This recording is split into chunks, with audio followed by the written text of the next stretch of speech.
I can hit everybody, but you got to know who their customer is. Yeah. And that's big. That's huge. If you're pitching to the wrong, it's almost like a baseball game. Now I'm thinking about using the word pitching. If you throw the wrong pitch, you're not going to have success. Exactly. So that's golden nugget number 2, small business owners.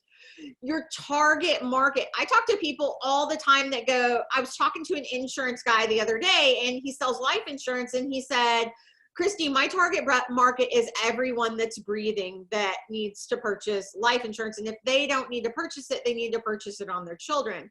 And I said, no, you cannot compete with the big dogs, the Walmarts of life insurance, that sort of thing. You have an ideal target market that comes in your door day after day after day. Yep. Is it a woman? Is it a man? How old are they? What do they wear? What's the zip code that you sell most of your life insurance policies to? Are they buying them for themselves? Are they buying them for their husband? Are they buying them for their grandkids? Like, you have a target market. That's what I hear so much from small business. It's everyone. I want everyone. Right. You can't afford everyone. No, you can't. And there's also an addendum to that falls right underneath it. Let's say that you get that person and they say, hey, I've got everybody taken care of in my area. Okay, first off, define your area. Okay, I'm good with everybody in South Waco. Okay, great. You do understand that there are a lot of other parts of Waco that you haven't touched yet. So what about if I'm able to do things that are steered to other parts of town? What if we're able to do things that are steered to these people over at Baylor? Because you've got a great foundation in the 40-plus crowd. I'm looking in your restaurant, and you've got professionals in here that are 35, 40 years old and up, and you got them dominated. No question. But I don't see one, millennial or whatever in here. I don't see one person that was born after 1990 in this building. So what if I could come up with something that gets you to that? So like you were saying, not only can you take that, but you can also take where they're having their success and target them in another way to make that success pool bigger. Yeah, and the thing about millennials, a lot of people are like, oh, I can't stand millennials. But millennials are the number one people in America right now that have that expendable income to spend, and your target market is aging. So you need to start dipping in and getting some of that millennial market, because if not, your people are going to be on Social Security in less than 20 years. So they're not going to have expendable income. You need to start getting into those millennials now so they'll age with you, and then get into Generation X or Generation Y and start bringing them in, because you have to innovate or you're going to be out of business. Mm-hmm. No question about it. I mean, if you're not constantly adding to the funnel, then eventually the funnel runs out. And, it's kind of like the way we go back to the phone book. Okay, let's be honest. They put one of those at everybody's door. Anybody use it for anything besides a doorstop? You go to yellowpages.com, you look it up on your little Google machine right here, and you go from there. I haven't cracked open a Yellow Pages to look up somebody's phone number in probably 10 years. Yeah. And definitely not looking for an ad. So, if you're going that route, you're kind of spinning your wheels, throwing money in the river, whatever way you want to go with it. Your third golden nugget was consistency. Yeah. Like, you have to do something over and over and over again. You can't get an ad on a radio station, run it for a week, and then 6 months later go, that ad didn't work. You have to do it over and over and over again. You have to get in front of the customer. Don't just use radio. Use social media. Use the internet to market your business. You have to use several different platforms to get out to those customers, because different customers do different things. Right. But I've heard from so many people, I've coached so many businesses, and they say, social media doesn't work. How long did you do it? I put $20 in an ad and I did it for a week. Did you target the market? I just did it. I just hit that button that said boost. Like, it didn't work. I didn't get any phone calls. Well, you're not going to get any phone calls off $20. You're not going to get anything out of any $20 of advertising. Like, you've got to do it over and over and over again, and you have to put money in it. I remember Dustin, which is a mutual kind of friend of ours. He was actually man with Dustin. He was best man at my wedding, yes. Yeah. So I remember Dustin saying, because I was a small business owner, and I said, I've got $100. I want to run a radio ad. And he kind of laughed at me. And he said, you've got to run it consistently for so many weeks. And I said, well, I don't have that kind of money right now. And I just did a little bit, and I dabbled in the radio in the very beginning of my business. I didn't get a lot out of it because I didn't consistently do it. I didn't take his advice. I did it for a couple weeks.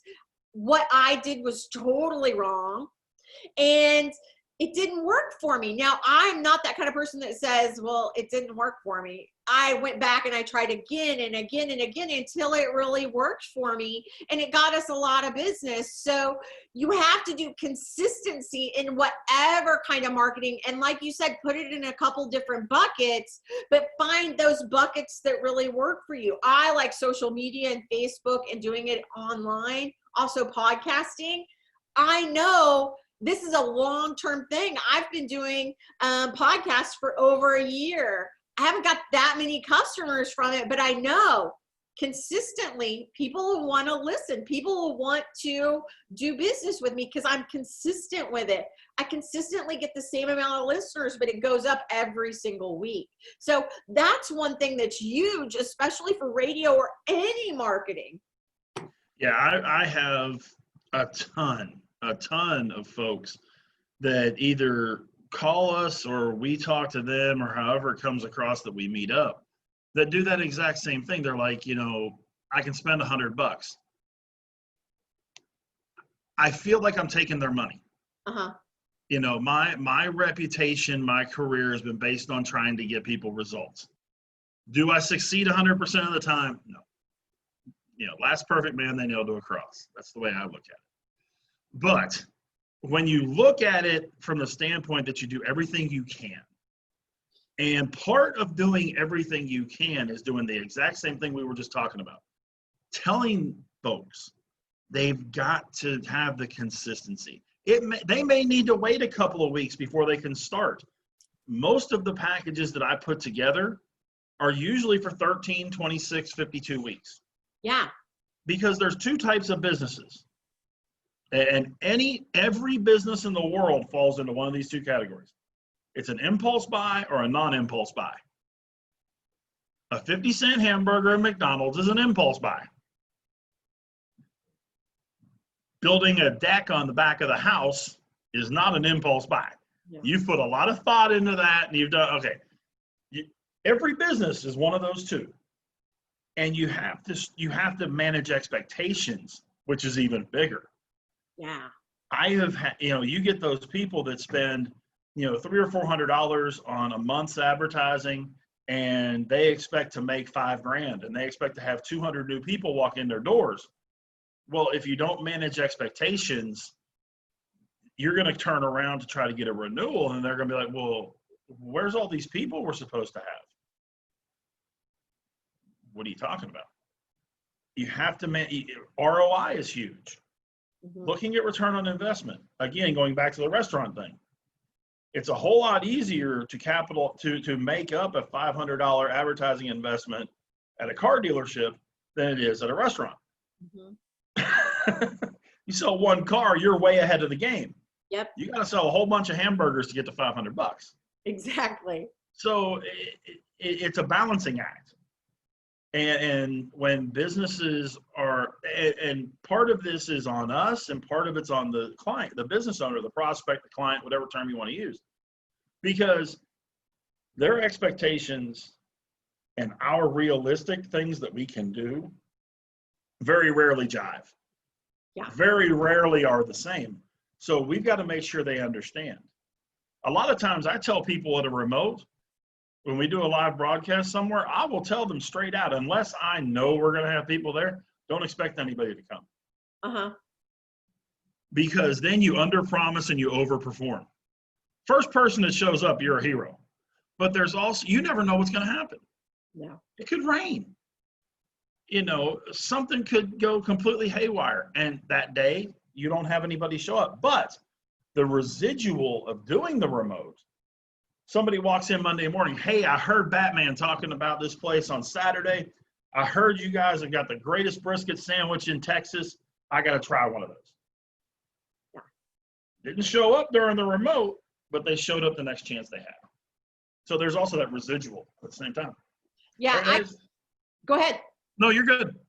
I used to do TV advertising. We did it for 1 year solid. We did it consistently. We did it about 20 times a day on a local station.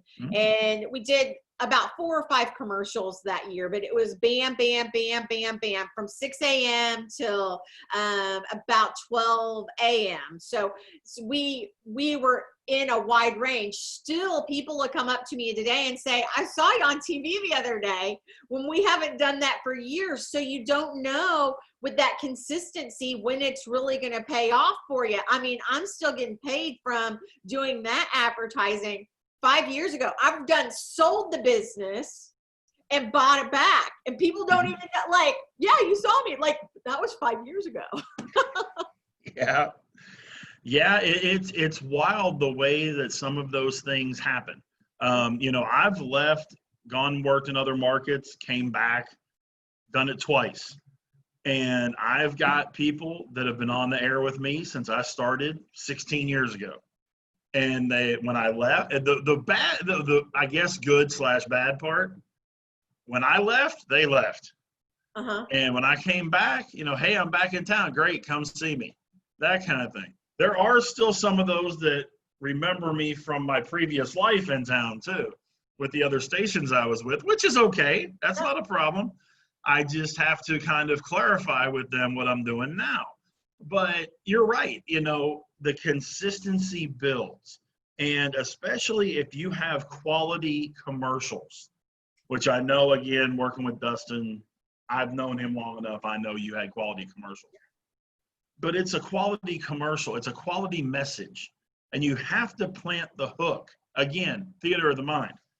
If you're going to do a burger place, and I only say this because we just did this recently, and you can paint the picture of that burger being made, the sizzle of the beef going, the fresh beef, not the frozen stuff out of the fridge, the fresh meat going on the grill, the vegetables that are cut every day and not taken out of a bag, that kind of stuff. And you can paint that picture, theater of the mind. You got it. Why do you think that places like McDonald's and things like that do so much TV? They want you to see that gorgeous Big Mac or that gorgeous whatever it is. Car dealers, they want you to see that beautiful royal blue Mustang going down the street. Man, I got to have that car. I can see that car. Well, our job in radio is to do the exact same thing without having the visual. Yeah. So we've got to make sure that you can see, you picture that deck, or you're sitting out there on a summer afternoon, watching the kids play in the backyard, messing around with the pool. Husband's got the barbecue grill going. You're sitting back with a margarita in your hand, and it's a summer night in Texas. All on this deck that was built by you guys. That kind of it. When you put that image, they're like, I got to have this. Yep. Who do I call to do this? And then the repetition of the commercial, they get all the contact info and things like that. Exactly. So, yeah. That is so true, is that repetition. Like, they're probably not going to call you the first time they ever hear about you. There's a small percentage of people that will, with that bell curve. I think it's like 6% of people are those early adopters that, ooh, there's a new business in town, I'm going to go try it. But those other 80-some%, that large part of that bell curve in marketing, they don't come until they see you. Bam, bam, bam, bam, 16, 20 times, maybe even 50 times. So it's so important with that consistency. That's like, huge. If you guys are listening, small business owners, Rich knows what he's talking about. He is an expert on this. He's been living it for 20 plus years. Now, Rich, what is the most interesting marketing campaign that you've been involved with that just made people chuckle? Okay. Goes back to my previous life here in town. We did a wing eating competition built around the Super Bowl. Mm-hmm. Did it at a car dealership. First 2 or 3 years, we did it at a car dealership. So you can already in your mind start picturing things, right? Yeah. And it was the most wings that you could eat in this time frame. And we had this really awesome prize package, 7 or 8 different things, about $1,000 worth of stuff. This thing was great. Went off like gangbusters. We had all kinds of people participating. We actually had to do qualifying rounds to get to the final people because we had so many. We get out there and it is just absolutely crazy. Fire off the clock. Guys are hammering down wings, hammering down wings, hammering down wings. And you can see this one guy turning green. And we're going, uh-oh, this ain't going to be pretty. And we have, of course, had trash cans all over the place and that kind of. He gets up from his chair and he's kind of wobbly and all that kind of deal. And he starts heading toward this bright yellow Mustang convertible sitting at the corner of the lot. And I can see the owners of the car dealership turning the same shade of green he is, going, oh, no, no, no, no, no, no, no, no, no, no. He didn't do anything, and he took care of it in the trash can, but didn't mess up the car. But the panic and the frenzy going on of, no, it was a great promotion. It ended up turning out fantastic, but it was a little scary there for a second. Oh, God. It was really scary for a second. Was there any women involved in the wing eating? Yes. Yes. Really? 3. Wow. We had 16 participants and there were 3 involved. Yes. I would pay to see that. Yeah. They didn't place well, but they did participate. Yeah. Yeah, because I could eat some wings, but I don't know that I could go up against the big guy. I think the winner ended up with like 70 something. And it was over 15 minutes. But it was like 70, 73, 75, something like that. Maybe when A I was bunch of pregnant, wings. I could have kept up with that. Was that? Maybe when I was pregnant, because I could eat half a Bigfoot. We go back to the Bigfoot, right? I want to tell you guys what he just did. He's an amazing storyteller. He used episodic storytelling. Like, he took us to the car dealership, the yellow Mustang, the wings, the guy turning green. That's the one thing as a business owner, if you can get good at episodic storytelling and bring your audience and your customers in and hook them, it's money. Yep. Like, it was beautiful. I've never seen anyone else in the Waco area on this podcast or anywhere else have that episodic storytelling down like you just did, Rich. That was amazing. That was beautiful. I appreciate that. Thank you. Thank you. Maybe it's got a little something to do with the wrestling background that I'm, used to painting that story a little bit, but yeah, it's, but that's what you do with a commercial. Uh-huh. And it's not just a radio commercial. Yes, that would have been a radio commercial. It paints the picture. But even whenever if you're doing a billboard, billboards are fine, but it's only for, you have that quick second. Yep. To get their reaction. If you don't put something out there that's going to hook somebody, then you're not, and what you're saying is absolutely 1,000% right, that you've got to put that message out there. Why is my business more special than the guy selling the same product right on the other side of town? Why should they come to me instead of going to him? And if you're not telling that story, then something's disconnected somewhere. Exactly. And when you can tell that story, you don't have to worry about competition. No. They will come to you. If you get that story out over and over and over again, it will get to the right people.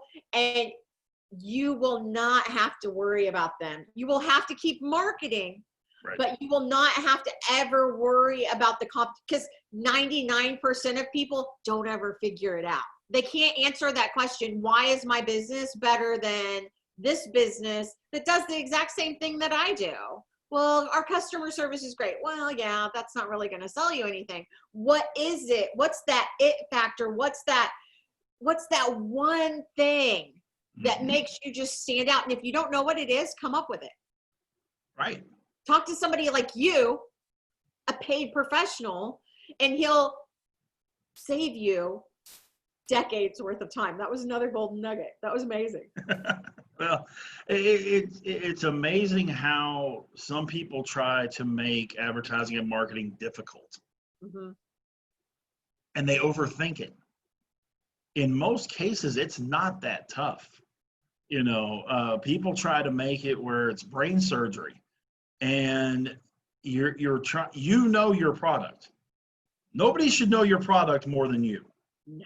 So if you already know your product, and you know what makes it better than everybody else, then tell the story. Tell the story to the people driving down the street, to the people watching TV, to the people on social media, whatever it is. Tell that story. And when you were talking about golden nugget. There's your golden nugget right there for the way you put an ad together, is take what you know and tell the story. That was beautiful. That is so important. Tell your story. Most people don't want to tell their story, but that's what people want to hear. That's that relationship you were talking about earlier. Yep. To connect with the customer. Like small businesses, that's one huge takeaway. Tell your story. It is. It's so important because, like you said, and you don't have to be the one that tells it. That's the beauty of especially radio and TV. There's a whole lot of personalities out there that get paid every day to voice commercials, to produce commercials, to do things that tell your story. You just present them the story. Exactly. All they're doing is telling you. It's kind of like the what's the app? The Audible, with all the books. Yeah. The author doesn't read all those books. But whoever's reading the story is telling this person's story the way they would tell it. Same thing with this. If I have one of my talented people doing the voice work, they're still telling your story. It's just that I've got somebody else telling it. Yeah. So, Rich, I know we've taken up a lot of your time this morning. No problem. So much for being on the Ask an Expert podcast. I feel like we could do an 8-hour podcast, just you and I back and forth. But how can they get a hold of you? My number here at the station is 254-640-7672, 254-640-7672. Or you can email me, rich@edwardsmediallc.com. That's EDWARDS. mediallc.com.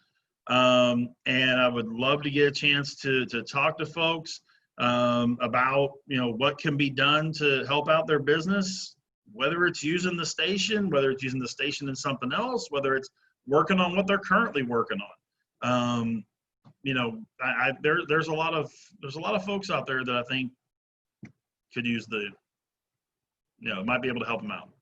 That is amazing. One thing I wanted to mention before we go, the census is so important. So like he said earlier in the first part of the podcast, the census actually brings money to your cities. It helps out.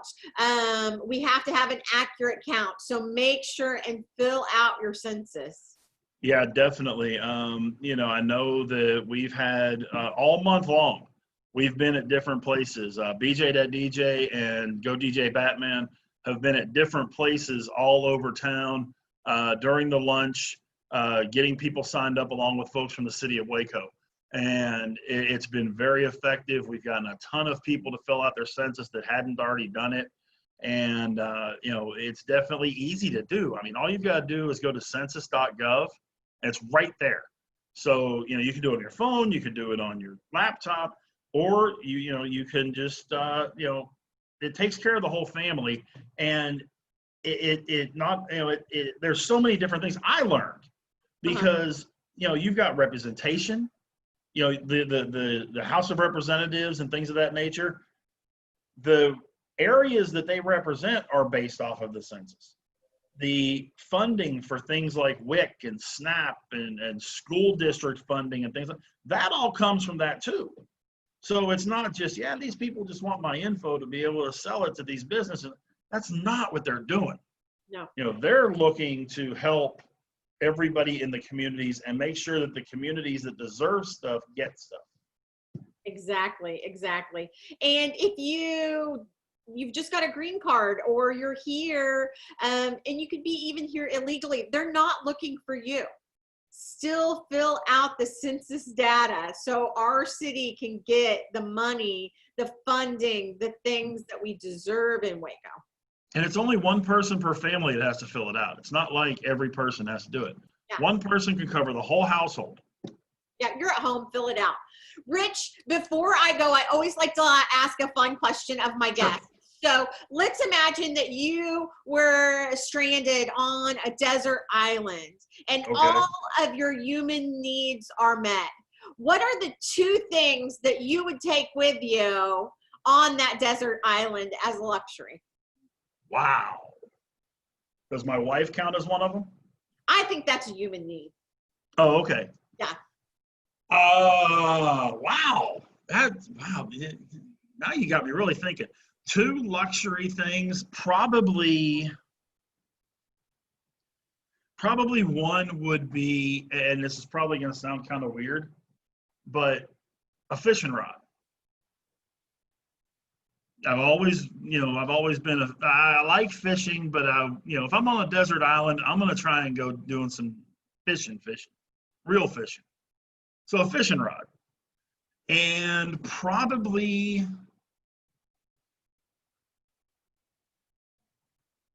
radio equipment. Yeah, that's good. Radio equipment to create a radio station. That's awesome. Well, thank you for joining us for the Sometimes Spouse podcast. We really appreciate it, and so do our listeners. It was my pleasure. I appreciate the invite, Christy. You guys have an amazing day. This has been Christy Ogle with the Sometimes Spouse podcast with Ask an Expert with Rich Richardson. Have an amazing weekend. Bye-bye.